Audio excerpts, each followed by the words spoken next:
welcome to another video. Of course, it's early morning on the weekend. It's a Sunday morning. I'm back on the Park Lake. The end of the season is fast approaching, although I will probably be carp fishing most of the year, all the way through. But I do plan again to try and go for perch. I might go for pike, but I don't know. So I'm trying to get as many sessions as I can on here really now. Still trying to catch that target fish, the big common. Yeah, so I got down here just before 6. It was just about getting light, so I have set up with a head torch. I'm round the other end of the lake, and I'm on the bank where the big common does seem to come out the most. Seems quite active. It's warm overnight, 14 degrees overnight, so I do think as any other time it's good for a bite, but we'll have to wait and see. So I've got both rods out. The left rod is in the left margin and it's fishing a really nice clean spot that I know, and that's on that's the wafter rig. So that's just on a wafter rig, tomahawk hook of course, and that's with the Master Hatch Heist wafter. Glugs of course with the krill powder. My mix today is just a boilie approach.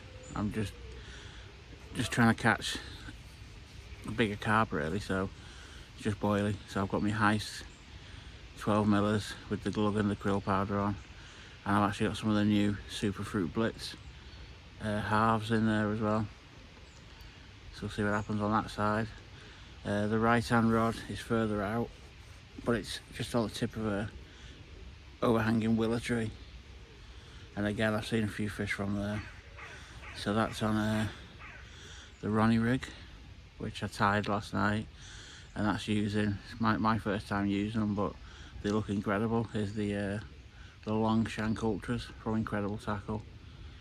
Stupidly sharp. Look, the point is really strong.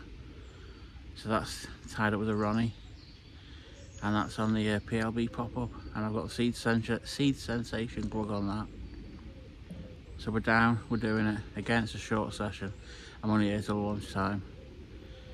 Yeah, let's see what happens. Any more updates? Oh, yeah.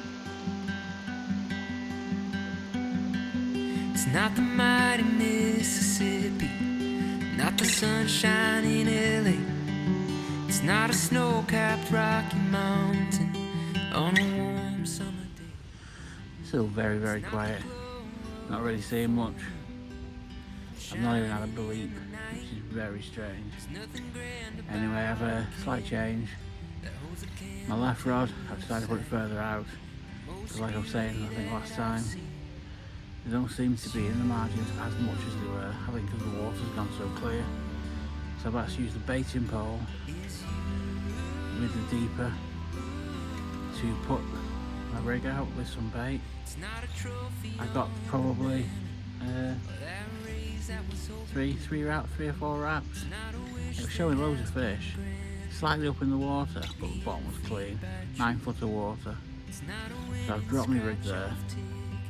But looking at what was on the deeper, I'm half tempted to take my rig off and just put on a 3 foot zig, because it just seems to be slightly up in the water.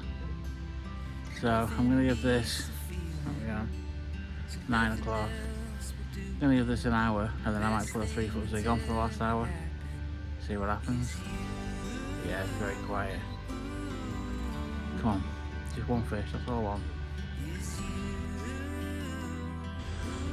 So I've made a little change. Still not a bleep, absolutely nothing. So after seeing the deeper scan that there are lots of fish mid-water, well, I'll put a zig on. No surprise there. They've gone from being my least trusted thing to the thing I most want to put on. So anyway, yeah, I've got a zig on mid-water. Let's just see what happens. Not getting anything else. An hour till I start packing up, so yeah, let's just see. Fingers crossed I'll get a fish, but who knows. I'll come back to you in a bit. Alright, well that's it. I'm packing up. Not a single bleep. Absolutely crazy. It has been really hard work this season, but just now it's just wow. Yeah, so I'm packing up.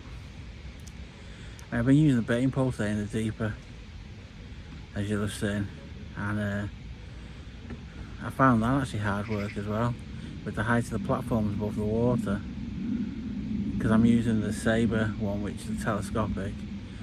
It's hard work because you don't want it to be rubbing on the platform, so it's hard work shipping it out.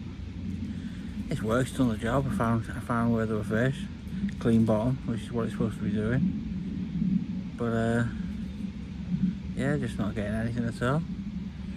So I'm gonna start packing up, bring the rods in. So I'll take this as a sign off. My next trip's exciting. I've got a day session on Cuttle Mill coming up next. That's next weekend. That's doing quite a few fish, so hopefully we'll get something. Going there with Josh, so it'll be nice to have a bit of a social.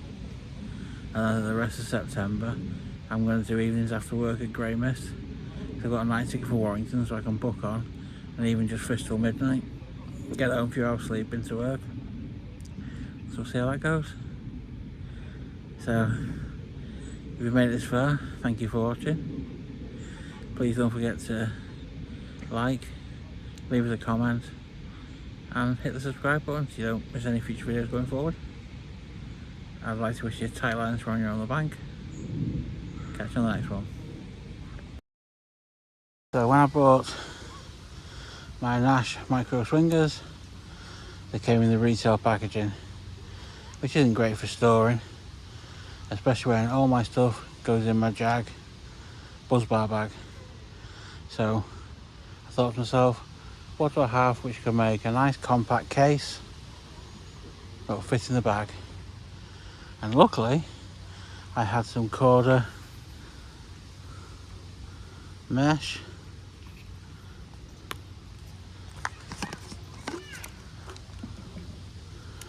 which I no longer needed. Both my swingers fit in perfectly. Fits nicely in my bag. Carpy hack for you.